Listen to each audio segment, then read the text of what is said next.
Is it alright if I speak at this volume?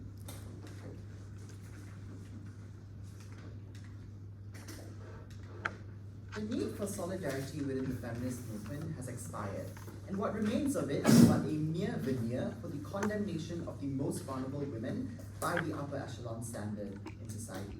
Proposition is the side that stands for all women, and for that reason we're so proud to propose. Before I forward two substantive arguments within the speech, onto our setup, three things. Firstly, what does a world where the feminist movement promote the maximization of individuals look like? We think it is one where we prioritize things like choice feminism. So there are two main defining characteristics underneath this. One, individuals in every aspect of society are left to decide what is best for them. So for instance, when it comes to social interactions, we would be perfectly fine with women weaponizing the patriarchy for their own benefit. Or when it comes to things like economic enfranchisement, we will also be fine with women pursuing a job promotion, even if it comes at the expense of another woman. Secondly, there's respect for the individual choices that individuals make. So for example, when our political opinions diverge, that is acceptable, we don't need to condemn women for it. Secondly, what is the nature of the feminist movement and the status quo? Three things. One, I like to point out the feminist movement is experiencing an unprecedented level of power in the status quo as a result of all-time awareness regarding the necessity for things like gender equality. But two, note that many of the things that are fundamental for basic living standards, for example, marriage equality and voting rights, have already been achieved in the status quo, so there isn't as much as a need for solidarity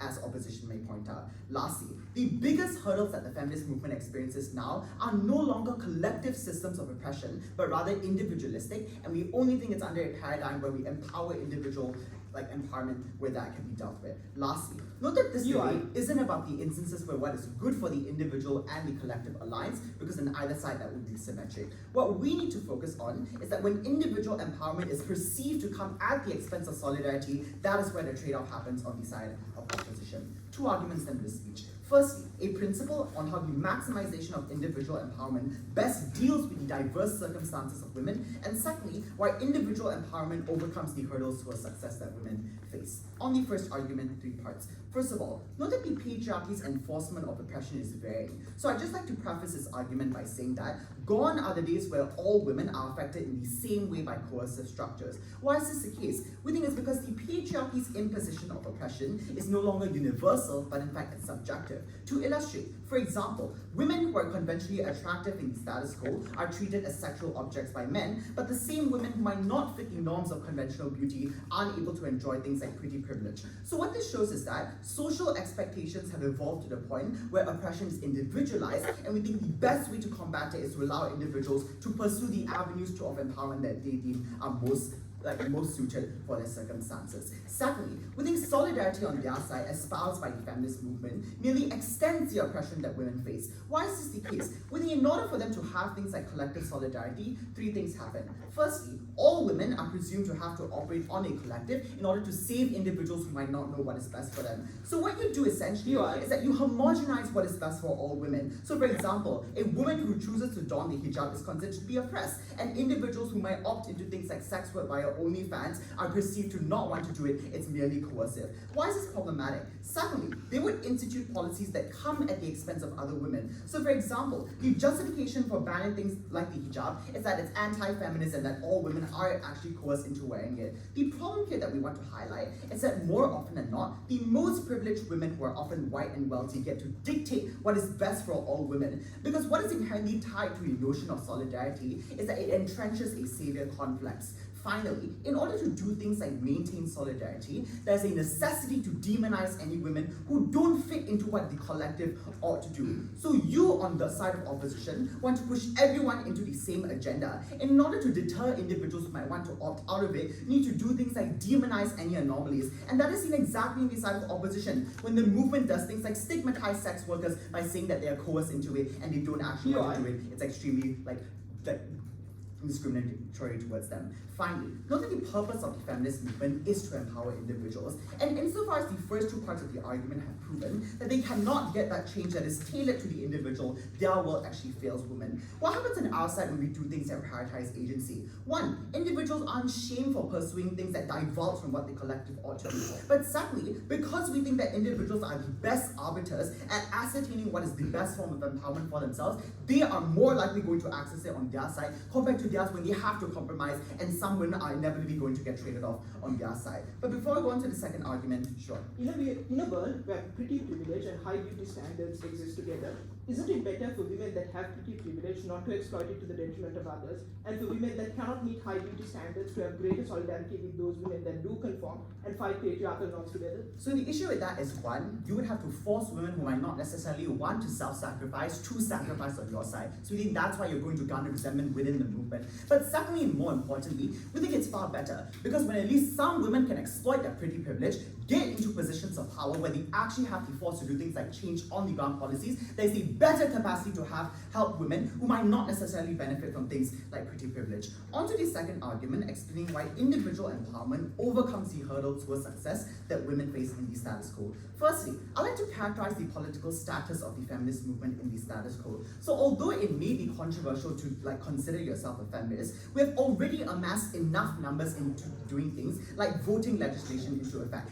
garnering baseline protection for women. So what this shows is that any critical mass that opposition wants to talk about that is only achieved via solidarity is no longer necessary for the feminist movement. What we need to do instead is to combat how stereotypes that manifest on a case-by-case basis, which a narrative of solidarity uniquely cannot cater to, because you aren't focusing on the individual, you make all women focus on one thing. Secondly, note that all the labels that incapacitate women are actually combated under our narrative. And I'd like to highlight something here, which is that individual empowerment under a capitalistic system, which exists on both sides of the house, by the way, will always come at the expense of someone else, because resources are zero-sum and someone will always have to lose out. So we don't care if the structure is contributing to stereotypes. What we uniquely prove is how our narrative can deal with these stereotypes, but they can't. How are women empowered on our side? Three things. One, when we don't shame women from prioritizing individual upliftment, we think that is why they're more willing to accept things like job promotions without feeling a sense of guilt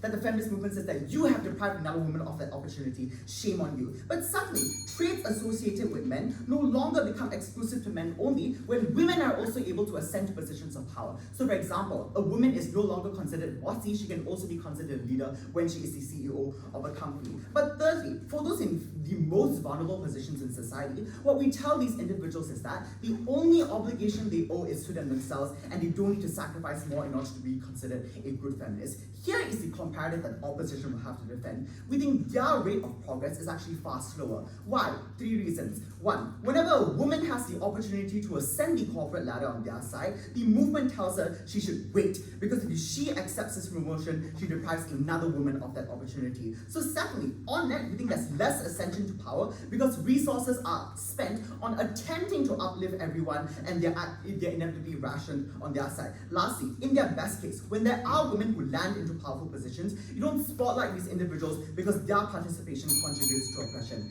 Finally, we think opposition forwards an extremely damaging perception of the movement, that we are all the same, we have to fight for the same thing, but we don't suffer from this because our narrative is one that's focused on how all individuals deserve the ability to individually empower themselves. For women, vote prompt. Thank you very much. To begin the op case, may we have the first opposition speaker, please? Here.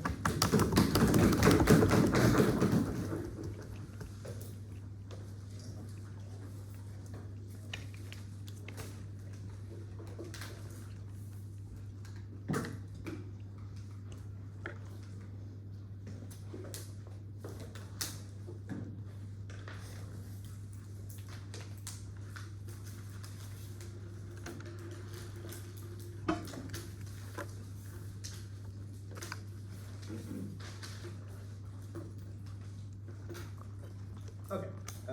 Is this volume fine? Great, thanks.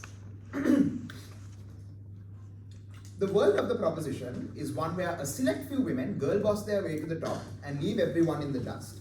The problem with their side is that the most successful women in feminist movement become extremely powerful. We will give them that. but they create no incentive for these women to give back to the movement. Female CEOs who tokenistically represent women in the upper echelons of society, but do absolutely nothing to correct for the structural discrimination that their position creates, because them being at the top is seen as a good in and of itself.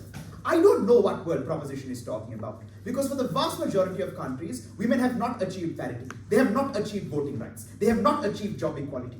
For them to say that we have is to set this debate in only the most progressive of countries and to ignore all the women structurally left out in status quo. In the absence of solidarity, we think there is a mass pressure that divides women on the basis of other characteristics that they themselves buy into. Things like your race, things as to whether you are transgender or cisgender. What then is our counterfactual?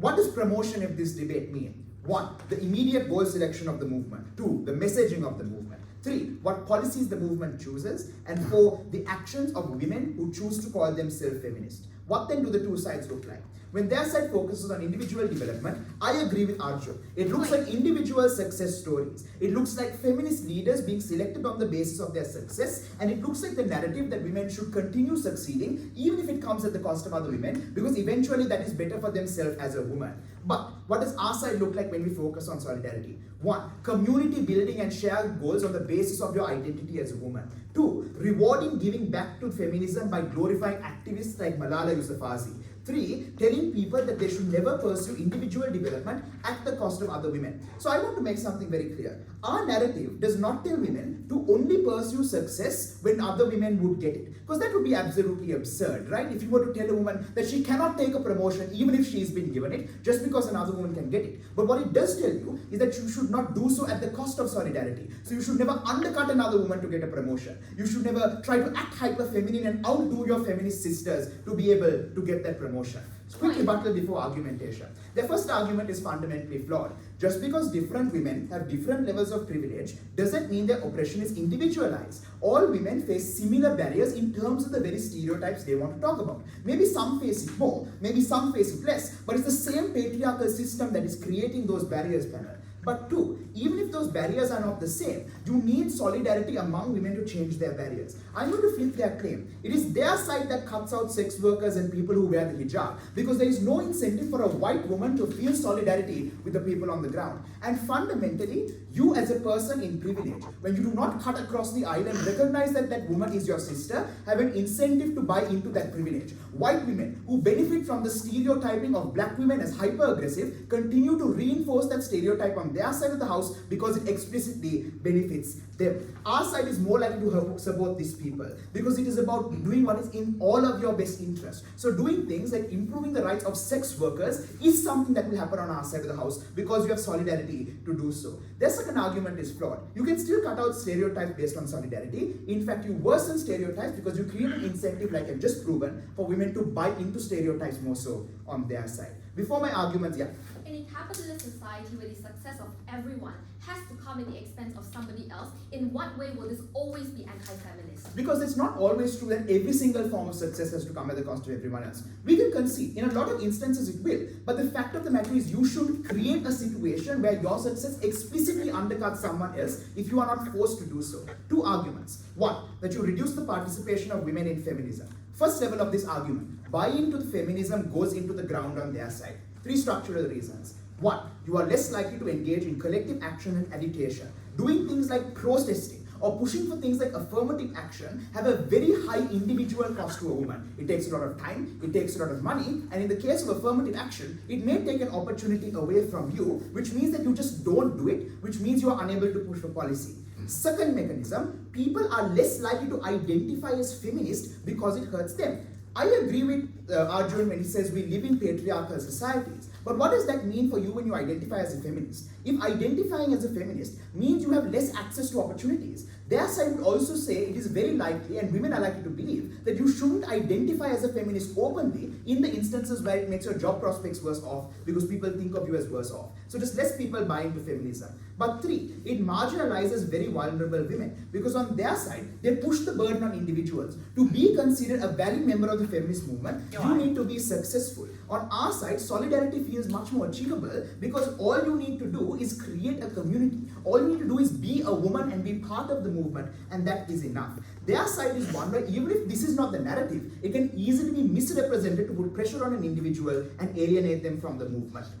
Second level of this argument, while even if they get buy-in, it doesn't result in meaningful success. Two reasons. One, in a world where you focus on individual development, you are less likely to question the metrics of development in the pursuit of it. What does this mean? It looks like women in the workplace being so focused on climbing up the corporate ladder that they do so by things like playing up their appearance, playing into hyper-feminine stereotypes, without questioning whether or not that hurts the actions or hurts the needs of other women. On our side, when you don't view women as competitors but as necessary collaborators, you are more likely to question the very structure of oppression that causes you to have to compete in the first place. But second reason, the most privileged women are white.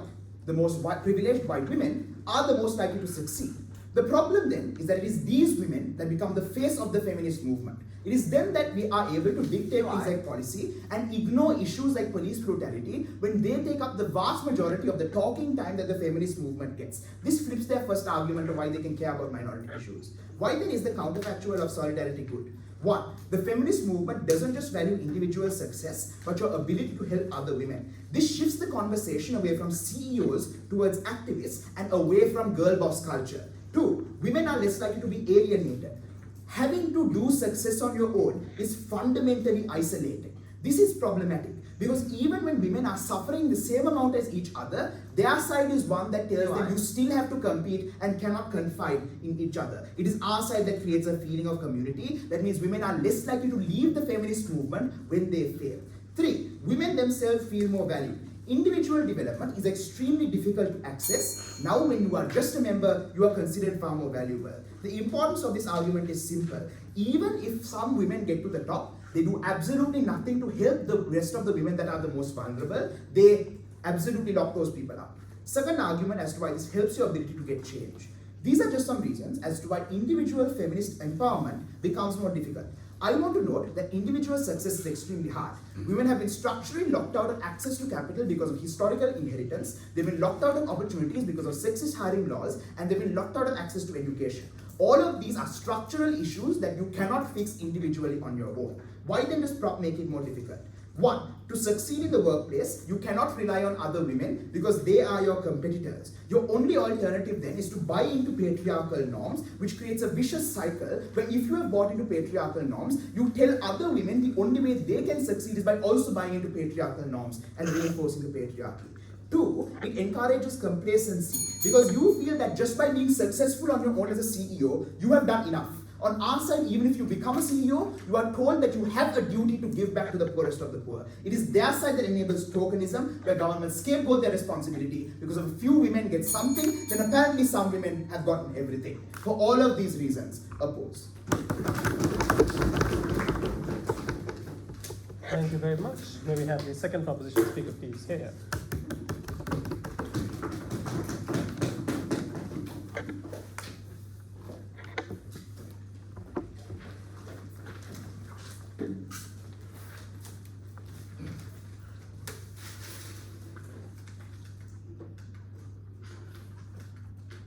For a woman sexualized from birth, wearing modest clothing is the most empowering choice that they're able to make.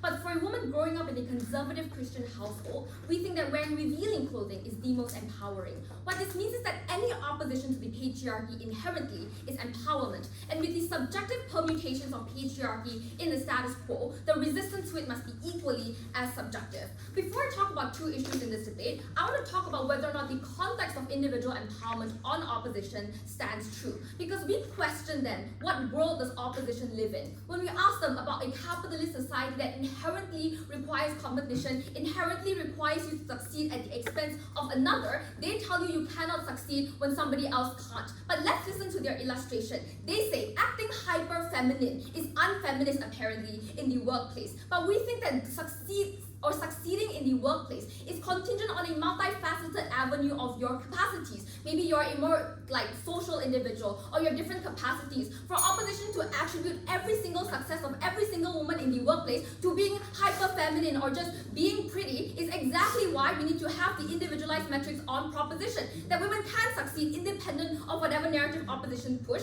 There is no measurable alternative success given the characterization we told you from first that the patriarchy is now all-encompassing. oppressing and no longer has a universal way of oppressing women, we think that this debate is about like stereotypes and not about the specific universal oppressions. But two things then in this speech. Firstly, I'm going to talk about intersectionality. And here's where I'm going to first introduce the third substantive, which engages vastly with their concept of unity. Because if we accept the characterization that the feminist movement is perhaps the globe's most diverse and intersectional political movement, we think that individual empowerment is the key principle that unites these disparate groups and their various lived experiences. So two responses here. One, all the attempts on solidarity on opposition necessitate a selfless and thus self-sacrificing perspective on feminism. They say you owe an obligation by virtue of you being a woman, i.e. telling the Christian feminists that your religious beliefs don't matter because of the community telling you you'd matter less. Secondly, on proposition, we encourage individual sympathy for women to think about the oppression that they are facing as if it were your own.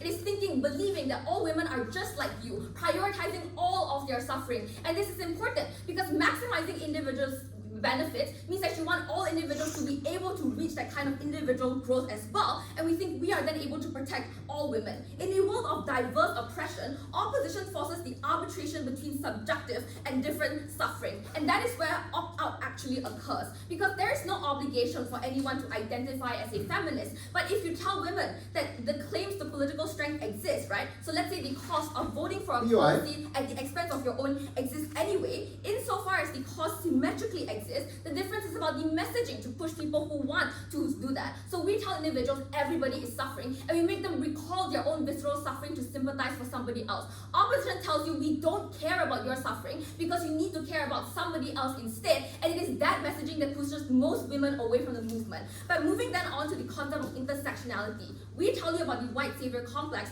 Opposition says you perpetuate the patriarchy. We are going to weigh this in two ways based on their own analysis. Firstly, if they say that women are selfish, then they will believe that they themselves know best, which means that even in opposition's best case, even if the women end up helping other women, we say that because they do it from a lens of privilege, it is not an inherently beneficial thing for opposition to claim. So for instance, enforcing things like not wearing the hijab or forcing women to go to work when they want to be stay-at-home mothers, these are all legitimate choices that women can take. I can self-actualize from being a mother just as I can from being a corporate woman, but it in fact exacerbates oppression and hampers autonomy of individuals when women are the one enforcing that onto other women. So even if they help, they don't use their own resources, and that harms individuals. And I think it's actually quite offensive for opposition to say that all the developing nations or like the vulnerable women can't uplift themselves if there is no white woman standing there to help them. Surely they have their own resources, they have their own movement. The difference is about the prioritization of those resources, and opposition doesn't allow you to do that because they enforce a liberal form of feminism onto women who don't want it. But secondly, even if they want to help individuals, we think that help only comes when you respect the individuals who need it. Opposition tells you that they already believe in the patriarchy. The women who want to be mothers, they're not real women. They've just been brainwashed by the patriarchy to want to be a mother. They don't actually want these things, but we think it's a legitimate choice for women to make, and we actually respect these decisions. Therefore, we get the best form of intersectionality under our side of the house. Before I go on point, both a woman who is told to dress modestly and a woman who is told to wear sexual clothing are caused by the same issue, which is the sexualization of the female body. Since this is caused by the same issue, why do you not need solidarity from both these kinds of women to solve the same issue? The same issue doesn't mean there's the same solution. On your side, you would say it is bad to sexualize women in all instances when it is empowering for some women to do that on our side. If it is true that there are certain women who are structurally more vulnerable, you need to prove to me why that instance and that solution is applicable to all women, the vulnerable women, the majority of women. We don't think that there's that kind of universal solution, which means that is why you must vote for proposition. But secondly, how does this lead into the purpose of the feminist movement? Two things as well. One, I think when we talk about the internal differences within different women in the movement, we need to know that a pretty woman who ends up succeeding is still a woman. And if they say there's a patriarchal society, then they are still a pretty woman who is being oppressed.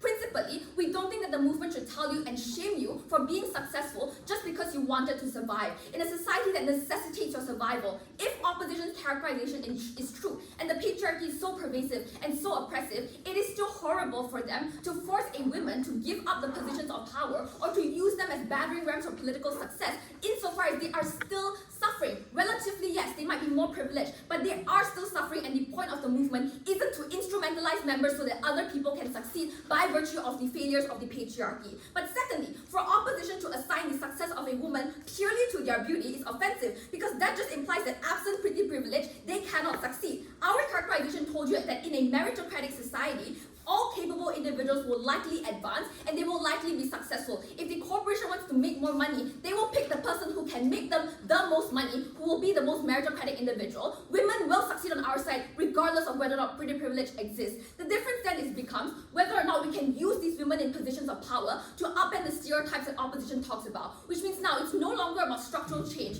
It is about making sure that masculine traits or hyper-feminine traits no longer exist. On our side, there is no such thing as a masculine trait, because all women who are competent are just women. They are not masculine women, they are not successful women, they are just women. And it is on our side of the house that we empower individual empowerment, not hyper-feminine traits, which opposition has still failed to characterize. But secondly then, on the damaging that rhetoric on opposition, I think opposition tells you that there is something universally different about being a woman, that they have a unique obligation to each other by virtue of them being born with double X chromosomes. And that is harmful, because insofar as opposition wants to talk about allyship, wants to talk about universality of the feminist movement, that can only happen when we say feminism is about equality. Feminism is about all individuals. Feminism is the most intersectional political movement there is. That is why we are anti-racism, we're anti-transphobic, we're anti-all xenophobia, because we respect all individuals as individuals, not by virtue of you being a woman. It is individual empowerment for individuals by virtue of you being an individual, not because you are a woman. And insofar as opposition has failed to respond to the characterization from first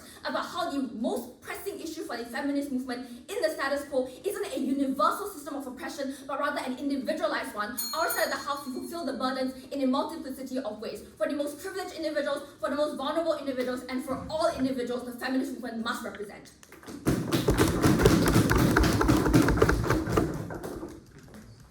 Thank you very much. May we now have the second opposition speaker here.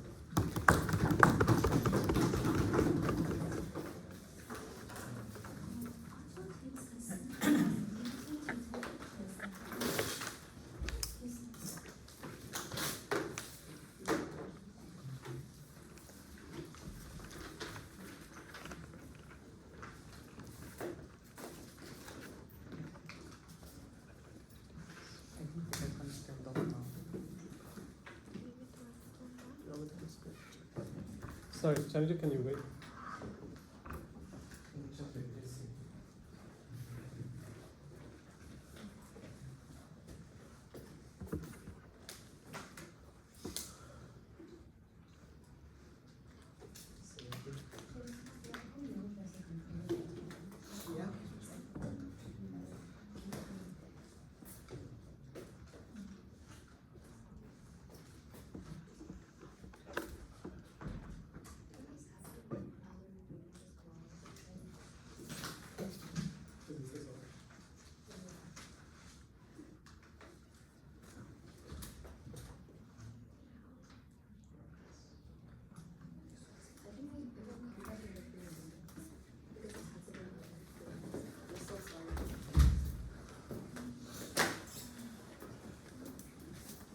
Do you think you can continue in this temperature?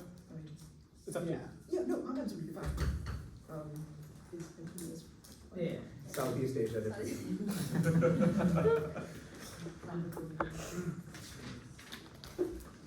Right, whenever you're ready.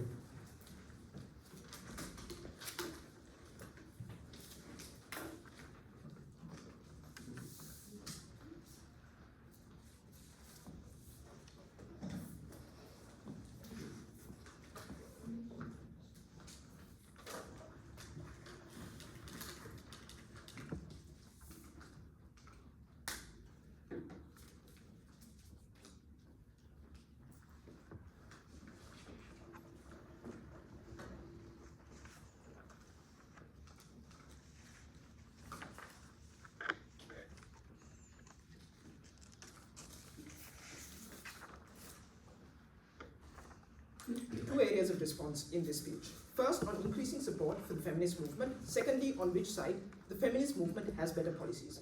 First, on increasing support for the feminist movement. The very first thing that I want to do in this clash is respond to the breadth of content that we got in the previous speech for reasons as to why there is a high barrier to entry for the feminist movement on their side, on our side of the house. Because this really seems to be the only thrust that we get from the previous speaker. Perhaps because they realize that the vast majority of their material on choice feminism, on requiring different solutions to different problems, falls within the purview of the feminist movement on either side of the house, given that building solidarity between women does not mean extinguishing their differences, but rather identifying the common threads and problems. Things like the sexualization by men, which leads to both extremely conservative clothing and the hypersexualization of women. So let's respond to this claim first, because it really is the most relevant part of their case. They say that there is a high barrier to participating in the feminist movement on our side of the house because you do not acknowledge sufficiently the suffering of each individual person within the movement. I want to question, firstly, why is this any more likely on their side of the house? Like, their conception of the feminist movement is just quite strange, because they seem to say that you have all the strength of numbers, that you have the critical mass, that you have the feminist movement and its legitimacy, but somehow the movement is atomized between different portions and groups of individuals, simultaneously pursuing various different facets of sexism and different solutions. I do not think this is the likely characterization, particularly in a world in which you do not focus on solidarity among women and on individual development. What I would say is far more likely is what we told you in first, which is that it is the individual women who have shown that they have benefited from individual development the most, who seem the most empowered based on external metrics set by capitalism that control narratives within the movement. So if they really wanted to prioritize the struggles of the most vulnerable women, why do you give front center to celebrity culture, to girl boss feminism that prioritizes the women that make the Fortune 500 magazine rather than the broad majority of women, perhaps not on an individual case-by-case basis, but as communities of people with common struggles to which they ought to respond? The second thing that I want to do is flip this argument. The ability to access a community is far greater on our side of the house, and barriers to entering feminism are lower. Two reasons for this. First, as they point out, when the feminist movement focuses on individual development, even advancement within the feminist movement becomes zero-sum. It is only women who have advanced in the career, in their workplace, that are able to become feminist icons and idols. It is only women that have achieved significant prominence and celebrity status that are seen as feminist idols and a part of feminist iconography. So the zero-sum nature of capitalism bleeds into feminism when you focus on individual development. Comparatively, on our side of the house, when you focus on individual solidarity, each woman recognizes that they are a part of a greater whole, that they are part of a fabric, of a feminist community, and that merely by being a member, by holding hands with their feminist sisters, that they are contributing to that sense of solidarity, which is the primary goal of the feminist movement. The second structural reason why access is more likely is because on our side of the house, solidarity is something that is internal to the feminist movement. So we get to control the narrative, we get to control the metrics. We can tell women when they're acting in solidarity with the movement. We can control, even if capitalism outside tries to make noise, we can tell women that they are valued members of the feminist movement merely for their participation in it. On their side of the house, they rely on the benevolence of the oppressive patriarchal norms in the workplace that often structurally exclude women, even when they attempt to appease to patriarchal norms because they would rather hire men in the first place. So the number of women that are able to access the feminist movement is far greater on our side of the house as well. This argument takes them at their best. Even if participation is the metric by which we decide support, we think there is more support on our side. Moving on to the second part of this first clash. They say, and this is me again taking them at their best in their first speech, that there are diverse ways in which sexism occurs, for example, high beauty standards and pretty privilege. The first thing that I want to make, which is a very trivial observation, is that choice feminism is not exclusive to their side of the house. Presumably, narratives of self-ownership and of individual empowerment are reasons for why women, even if they make different choices, can still unite on the basis that they have the right to make that choice and not men on their behalf. So regardless of whether you wear sexualized clothing or whether you wear conservative clothing, the ability to make that choice is something that all women can agree should exist and should be given to them. But let's take them at their best. Why do we think that there is a greater focus on superficial differences within the feminist movement? It is because in a world in which the feminist movement does not attempt to build solidarity between groups of women, these women view themselves as oppositional to one another, and antagonism between these women increases. For example, women that don't conform to pretty privilege and high beauty standards now don't antagonize the men who are responsible for creating those beauty standards, but rather antagonize the women that are exploiting those beauty standards to undercut them in the workplace. This is because anti-feminists on their side of the house get to control how women form their communities when the feminist movement does not try to promote solidarity in any way at all. This is because in culturally conservative societies, women probably have an incentive to form some kind of community with other women, merely because humans are social creatures and because we have a desire for community. In a world in which it's not the feminist movement dictating what kinds of communities that should be, and when you don't unite on the basis of a common feminist struggle, it is far easier for conservative notions that you should identify not with women in general, but rather on the basis of culture, on the basis of race, on the basis of class become far more likely. So this ossifies women into independent groups in a way that cross-collaboration becomes more difficult. Rich women do not help poor women on their side of the house because they view themselves as part of a class first and a gender second. Before I move on, I'll take the point. So it's not that our case eviscerates the feminist movement's political collectivization entirely. It is about the messaging. We tell women, you're suffering, they're suffering, we are all suffering, so we should all stop suffering. You tell them your suffering matters less because someone else is suffering more. No, we tell women that all of their suffering has a common cause. Your messaging is far more likely to be that your suffering is something that another woman is using to their benefit, which was the argument that we just made. So this responds to their point that there are diverse ways in which sexism occurs. On our side, we can more effectively externalize the blame onto men. Because when all women are united, the common enemy becomes men that set patriarchal standards like high beauty norms. The second response that I want to make broadly to this claim is that you are more likely to question the basis of individual development on our side of the house. On their side, you're hyper-focused on the goal of individual development itself, by any means necessary. Maybe it means leaning into patriarchal norms like being bossy and assertive to get managerial positions, or leaning into hypersexualization. But on our side of the house, women are far more likely to take pause. When they don't feel this intense need and desire to compete with other women, perhaps even the prettier women wonder whether they should be why they are forced to exploit their physical appearance in order to gain an edge in the workplace when men don't have to do so. So the feminist movement takes pause far more effectively on our side of the house. Briefly on this claim that you shame women for success exclusively on our side, the first thing that I want to point out is that as per their framing, in a capitalist society, on both sides, you will resent women who are successful. Why does this resentment decrease on our side? Firstly, in a world in which you promote solidarity, you feel that you contributed to the success of that woman. So you're far less likely to feel resentful even if you don't immediately get the promotion, because at least you are a part of the community. Secondly, you know that these women haven't resorted to dirty tactics like leaning into patriarchal tropes to become successful. Briefly, on which side has better opportunities for women? 3 structural reasons as to why even if women enter positions of power, why they will not give back to the community. Firstly, they get into positions of power by leaning into patriarchal norms. When they know that other feminist women won't give them a leg up in the workplace and the pressure is on them to individually develop and that there is no solidarity, you lean into patriarchal norms to get the promotion and you don't help other women because you feel that doing so and identifying as a feminist after you have made it to the top risks your position. Secondly, even if there is some incentive to give back, there is no ceiling in capitalism to how far you can individually develop. Even the most successful women will become complacent and think, even if I just individually develop, if I don't give back to the community at all, when the feminist movement focuses on individual development, by individually developing alone, I am a feminist and that is sufficient, and never give back in the first place. For all of these reasons, side with opposition. Thank you very much. May we have the third proposition speaker, please? Yeah.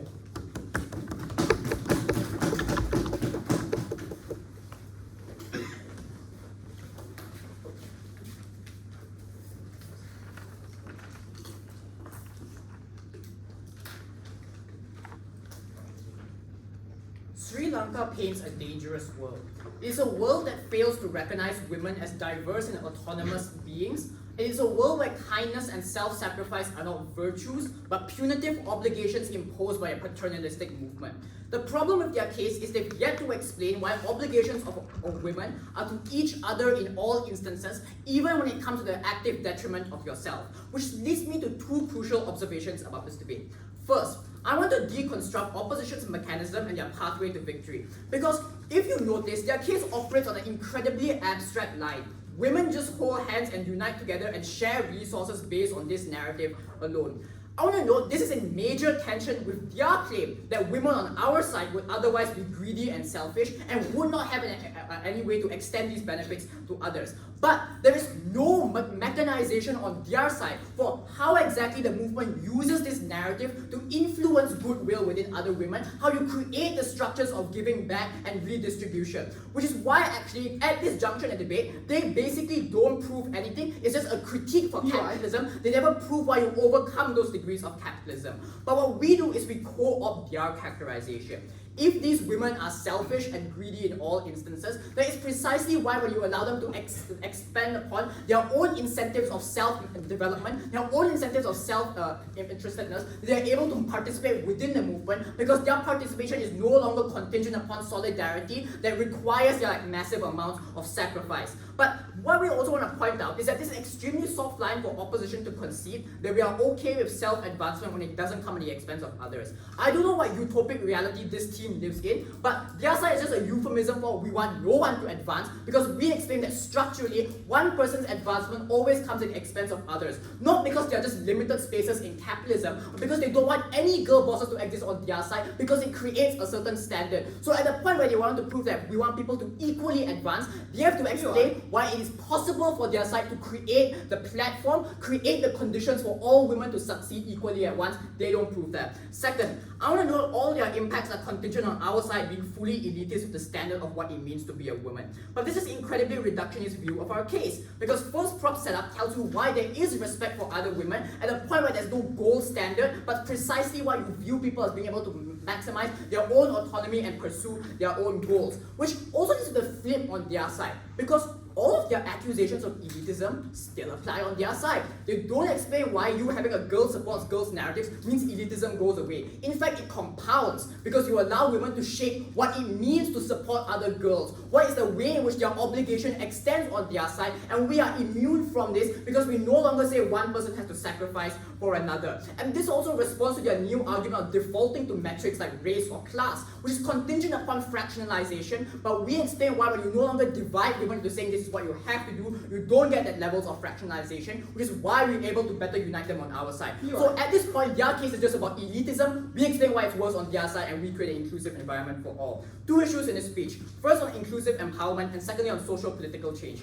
First, on inclusive empowerment, I think it's ironic that Sri Lanka tries to win on opt-in, because we explain that the major problem with feminism is that people are certain standards that they aren't able to meet. The oppression isn't universal, but it's different. And even if they all come from the same source of patriarchy, it's about the way their lives are affected that necessitates a different response to these patriarchal scenarios, which is why more people can be considered themselves feminists on our side. Because if their narrative is just saying girls support girls without any trade-off, there's no impact on the debate, because you're just saying everyone should support each other no matter what they do, where they go. That doesn't seem very nuanced from their case, especially since they want to engineer certain social outcomes. If they want to engineer those positive outcomes, that means there's a direction you have to steer women towards, and any deviation from that direction has to be demonized. You have to say, if you don't come protesting, you're a bad feminist. If you don't come alongside with our policy change, you're a bad feminist, which is why their side necessitates a heavy demonization of women who want to pursue their own self-interest. What do they respond to this with? They say two things. First, their response is not everyone has an equal capacity to get self-empowerment. One, this assumes that everyone has equal capacity to be in solidarity. They don't prove this, but a lot of women can't or don't want to self-sacrifice because it isn't aligned with their own preferences. But secondly, it's precisely when the movement promotes individual empowerment that they want to build a platform where they can be on equal footing. They want to build society to a point where eventually they have the equal capacity to empower themselves, to promoting choice feminism, to destigmatizing sex work so people feel more comfortable speaking up about abuses, to see whether they have true free choice and opting into OnlyFans. And here's the killer third response. Even if first op is right and some women are poorer, our narrative doesn't depend on materialism. Because we are saying your circumstances are different. So even if you're still poorer on our side, what our narrative allows you to do is uplift yourself in that case. Because you're saying you're no longer, your autonomy doesn't matter on how rich you are, then you can still find solace in your family because our side is personalized, their side isn't. Second, their POI asks, isn't it better for a woman with pretty privilege to not exploit it, but instead share it? The problem on their side is the person with pretty privilege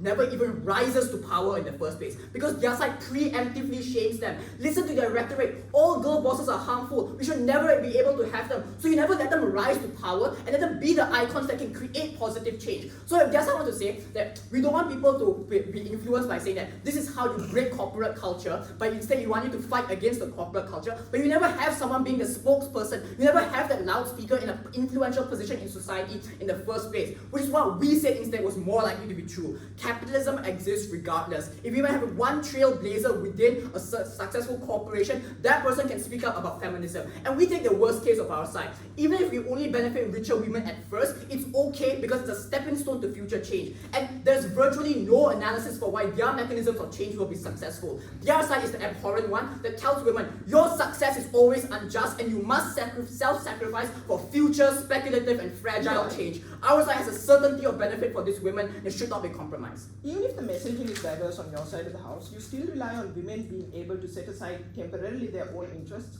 and campaign on protests for the interests of poorer women. What's the incentive to do this when you only focus on individuals? Actually, that's great because this is the second point about social political change. And I think this is where they conveniently ignore our framing, that in areas where solidarity intersects with empowerment, they would engage in actions that are for solidarity. For example, protesting for abortion rights achieves both of these goals because you can be in control of your own uterus, but you're also giving back to society. So we frame advocacy on the basis of empowerment, not on the basis that you must always help women because it's necessary. It also empowers your own individual autonomy. So that's why advocacy still happens on our side. And this is a massive amount of cases because if you want to advocate for feminism, then in a lot of cases you directly protesting is going to be good for you. But when it's bad for you, that is when opposition just turns a blind eye and says these women don't matter. On their side, it's when you have the feminist movement going against the hijab in more like places where Islam isn't a dominant religion, you tell them that you have to do this because it's feminist. So when it directly disaligns with what they consider to be empowering, they will force them to do that. On elitism, on both sides, white women have capital, alright?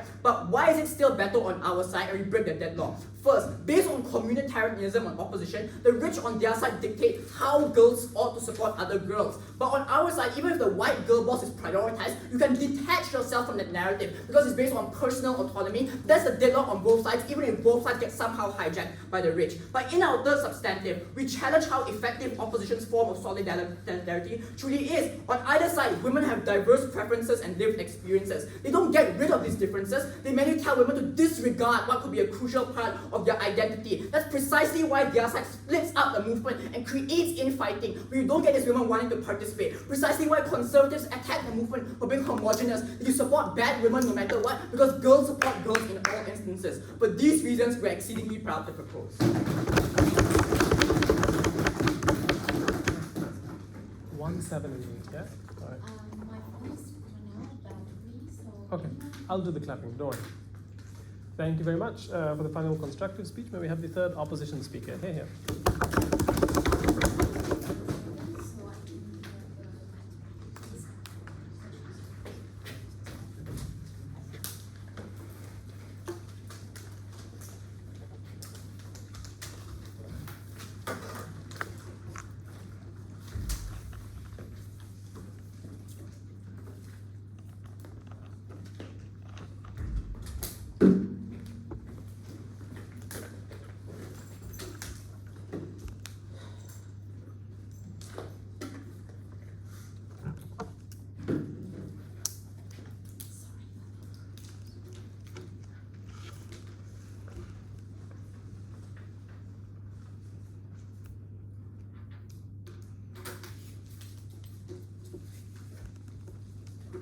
Hi, is this volume on?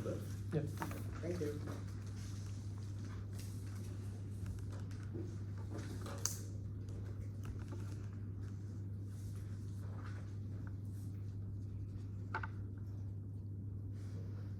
Panel P3 asserts that we do not mechanize why emphasizing solidarity means that women will not compete with each other at all costs. They just conveniently ignore all of the mechanization that we provided to you in Op 1 when Ashwin talked about how the selection of leaders within the feminist movement on our side will now prioritize women who give back to the movement primarily instead of focusing on themselves and their own end goals. People like Malala being emphasized over girl boss CEOs that do nothing for other women. That was the mechanization that we provided. Let's look at their mechanization, because P3 asserts that having a trailblazer is all that matters, because doing that means that other women can go through, break the glass ceiling and achieve the same results themselves. It might surprise you to know that the first female state leader in the world was in Sri Lanka. So that was trailblazing. That was breaking glass ceilings. You know how many women we have in parliament right now? Less than 5%. The problem is when you do not have women in solidarity, collectivizing and supporting each other, what you do get is the most elite, the most rich,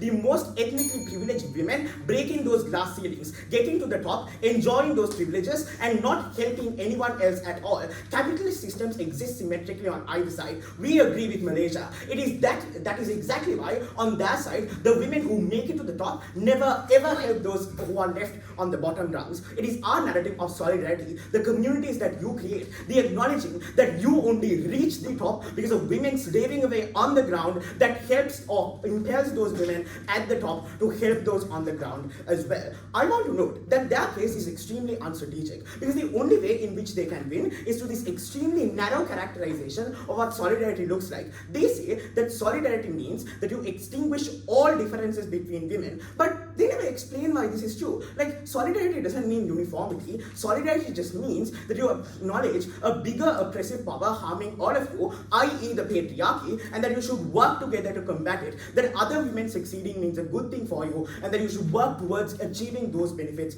as well. So we think that you fight against the patriarchy collectively, and that is something good for you as well. P3 again asserts that we have to support a norm of solidarity that means that you have to sacrifice your own well-being in order to benefit another woman. No, solidarity, the narrative of it on our side says that you should support other women because those women benefiting means that you benefit. Because those women rising up in power means that they enact policies that help you on the ground. That is the narrative. That is why women show up to protest on our side of the house. I'm willing to bite the bullet. Maybe we shame the women who climb up and do absolutely nothing to help the other women. Why do we care? We would suggest that women who are on the ground, vulnerable, and could be benefited by those women in positions of power should be shamed if they do nothing to help other women in vulnerable positions. The fact of the matter is, their case might work in Western liberal democracies. Maybe in the UK, women are best placed to promote their own individual development. But in places like Sri Lanka, places like Malaysia, countries I would note are the majority in the world, but also have the majority of the women in the world also deserve to be able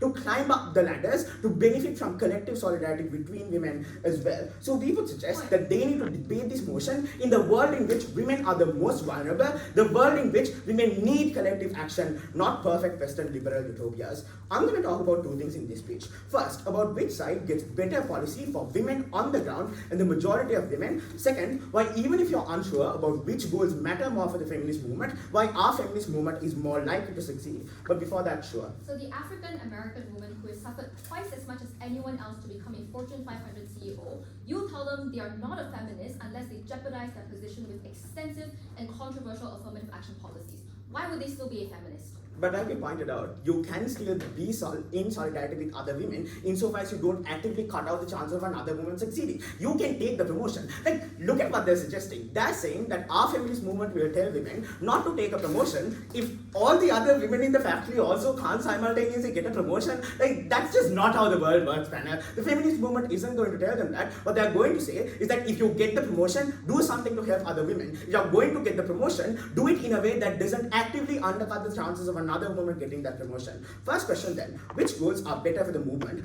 They say, here's why women who succeed on our side contribute to other women far more on our counterfactual. The first thing we pointed out is that our narrative prioritizes and values women who give back to the movement as well, and that's how you become a leader within the movement. So to become influential within the feminist movement, we would suggest that these women have to do far more in terms of collective action to benefit other women, and therefore can use their pulpits of power to speak out about feminist issues. Look at Ashwin's unresponded to mechanization, about why women on their side who work within the patriarchal society without any semblance of solidarity actively dissociate from the feminist movement because calling themselves feminist actively hurts their chances of staying within that power and position of power as well. So why is it that they put even if they put women into managerial positions, that they're ever going to do anything else to help other women at all? Absolutely no analysis. But the second thing we pointed out is that when their women succeed and become part of the oppressive patriarchy patriarchal structure, when poor women start criticizing those women for the oppressive conditions in which they have to work, for example,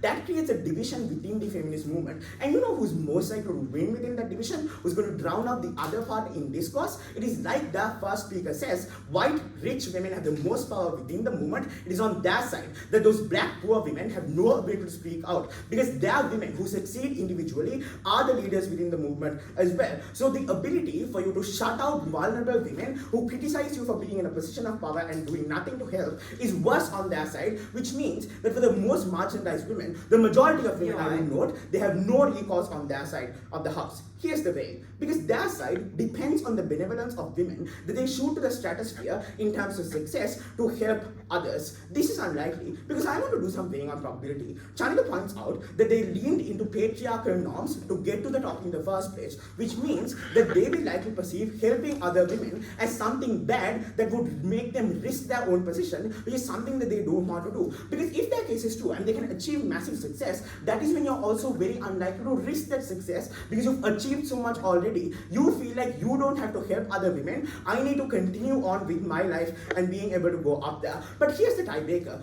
We think that women, even if they wanted to take the risk, will not do so on their side of the house, because they know that there is no safety net. If they fail and if they are fired from their job, there is no solidarity among women on the ground. So even if they are fired, there is no safety net. On our side, there is something along those lines, which means that women in top positions are more willing to take on risks to try and help other women as well. Some women benefit on either side. Here's the way. They might have a deeper benefit for a small minority of women, but those are probably the most privileged women anyway. It is unclear why we should care about the rich white women who are probably going to do well in life anyway, being able to get one more promotion. What we defended was far more women benefit to a significant extent. When women get into mid-level management and do things like better HR policies, these are the changes that change people's lives that we were willing to stand for. So we win on getting better goals. But even if not, we have a range of mechanisms unresponded to as to why we have a stronger movement that is more likely to achieve those goals, a tie-breaking way for you to decide your ballot.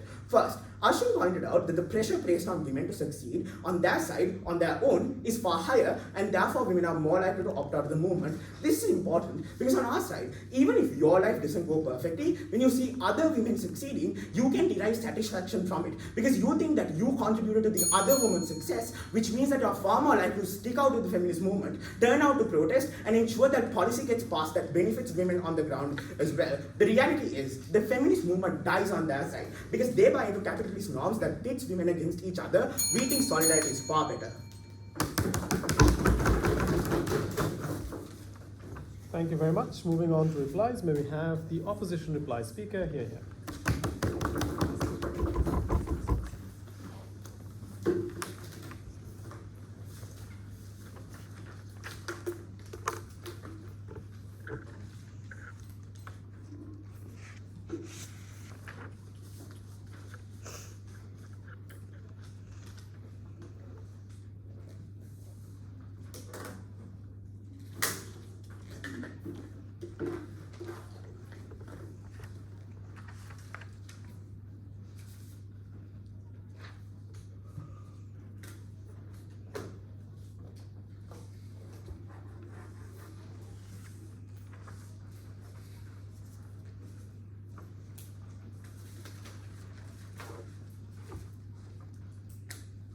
Strategically, the problem with the proposition in this debate has been the very narrow characterization of what solidarity means.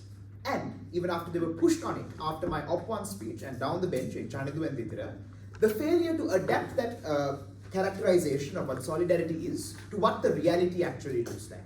The reason that this is very harmful to their case is that they've still been debating what they thought the Op 1 speech was going to be. They've ignored the analysis that came down the bench with nuance exactly as to why it is only this particular narrative that can create benefits for women. Make no mistake, it is their side that enforces divisions. Reinforcing the stereotypes of black women as aggressive, because that is what helps white women CEOs continue to maintain their position at the top. Continuing to enforce laws that oppress religious minority women, because that is what continues to give more support to white majority women. Two paths to victory for the opposition. Firstly, in terms of life outcomes for women. Secondly, in terms of buying for the feminist movement. Firstly, in terms of life outcomes for women. Umar tries to push us and say, we don't really give any mechanization as to why we get women to give back to the movement. But this is not true. We gave it to you from first. The mechanization on the selection of leaders, because it is the selection of leaders within the movement and what the movement promotes that affects what we value. On their side, they value women who put themselves first. On our side, we value women who give back to the movement. That is the fundamental difference. The problem then is that without collectivization, yes, privileged women get to the top, but once they do so in extremely patriarchal ways that reinforce current systems of oppression, and they do tell the exact same thing to women below them, forcing them into the same system. And two, they have no incentive to help those less privileged than them. The weighing here is what came out in Chanitu's speech that got no response. There is no upper ceiling in capitalism. Once you get to the top and the narrative is to maximize your individual benefit, you have never given an incentive to give back to the people at the bottom because you can always go higher. That is the problem on their side of the house. They want quote-unquote freedom, but they do not create the communities for women to achieve that freedom. When women are forced to compete with each other, there is no ability for them to get the freedoms that they desire, to be able to live in a good world. When they feel structurally isolated from a community that they otherwise want, to be not able to have any support structure, because any woman you want to talk to is going to use your vulnerability to her own benefit. The fundamental problem of this was the analysis that came down the bench with no response. Complacency on the part of the movement and on the part of governments, where only a few women achieving success becomes enough for the movement because it is seen as enough, because they have maximized their own utility. What is this importance of this? The only people who can help the most vulnerable women are other women. It is the women at the top.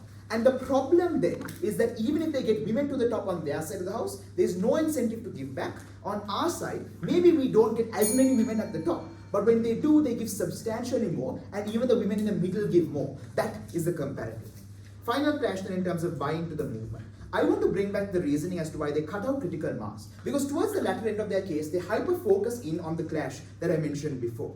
The fact that it comes at an individual cost to you to be willing to protest means that you're unwilling to go to protest if it is not an issue that affects you personally. White women are not willing to protest on behalf of black women on their side of the house. The fact that you never want to call yourself a feminist if you live in a patriarchal society, because that probably means you're not going to get a job because you're going to be seen as one of those quote-unquote feminist weirdos. What does this mean? It is extremely hard to maximize your individual benefit for any oppressed person.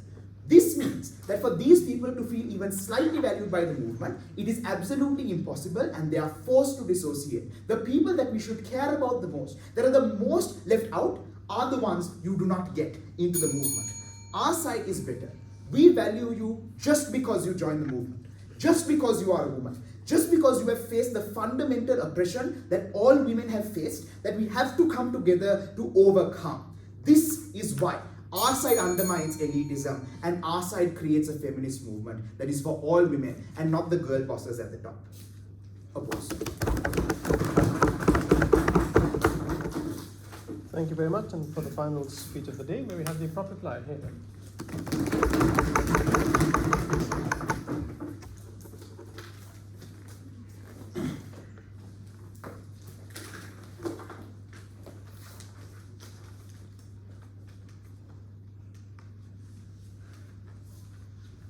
I'll start with a quote from Third Opposition speech. We are happy to shame women who don't use their positions of power to help other women, and that is the crux of their response when it comes to uplifting minorities. This contradicts their case in two ways.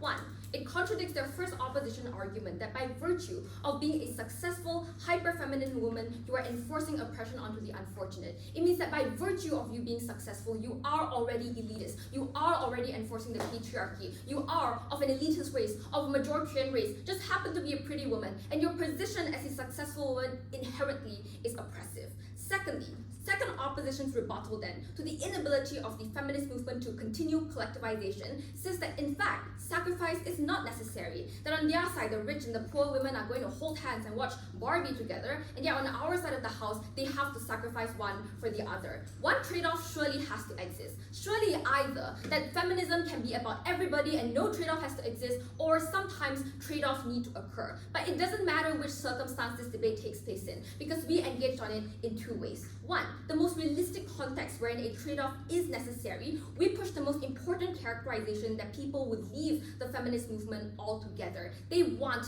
demonization. They want for the CEOs to put their positions of power at stake just to make sure that 10 more women get to enter the management level. This is important, right? Because it's not as if on our side of the house, people are going to start hating each other, because the feminist movement still exists. The feminist movement is still anti-patriarchy, and insofar as political collectivization still exists, the feminist movement on our side will not be like anti-women or anti-communist. They are still anti-patriarchy. It's just about the messaging that they employ. And we told you that the messaging of focusing on the individual, by extension leading to sympathy, leading to collaboration within other sections of the feminist movement, is the most effective, because individuals are viscerally suffering in the status quo based on opposition's own mechanisms. And if they're always going to see the suffering firsthand, they will always prioritize their own suffering. We say by equating your suffering to somebody else's suffering, by making you think everybody is suffering, we need to alleviate individual suffering for everyone. That is how we improve. Opposition says you are a rich woman, you are a pretty woman, and that is your fault for being successful. You need to prioritize the poor woman because apparently they have no ability to uplift themselves.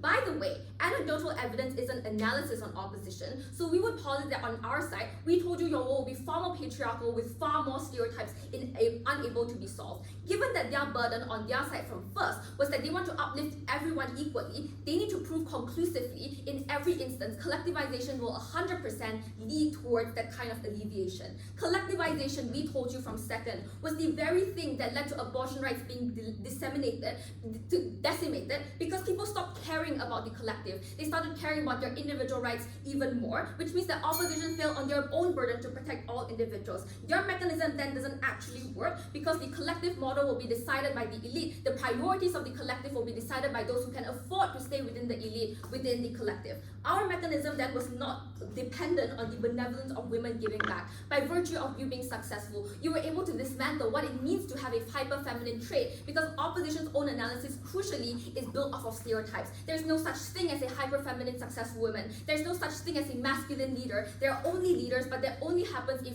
all people are leaders, not just men on opposition. But secondly, in a world where the trade-off is not necessary, and notice, this is the only instance where any of their political protection exists. If their first argument is contingent on unity, we prove that unity doesn't happen if you have to trade off your rights. On their side, if trade-off is not necessary, this is the only way their case can stand. If it is not necessary, we say on our side of the house, we got it better anyway. If no trade-offs had to exist, everybody got to have their policies, everybody got to have their advancements. The difference was that individuals got to prioritize what they saw fit themselves best and not what the elite value on their side. Trade-offs had to occur in this debate, and if individuals were selfish, individuals would value survival above all else, not the suffering of somebody on the other side of the globe. Thank you very much, and thank you to both teams for a wonderful debate. If you could kindly cross the floor, shake hands, and leave the room for a few minutes.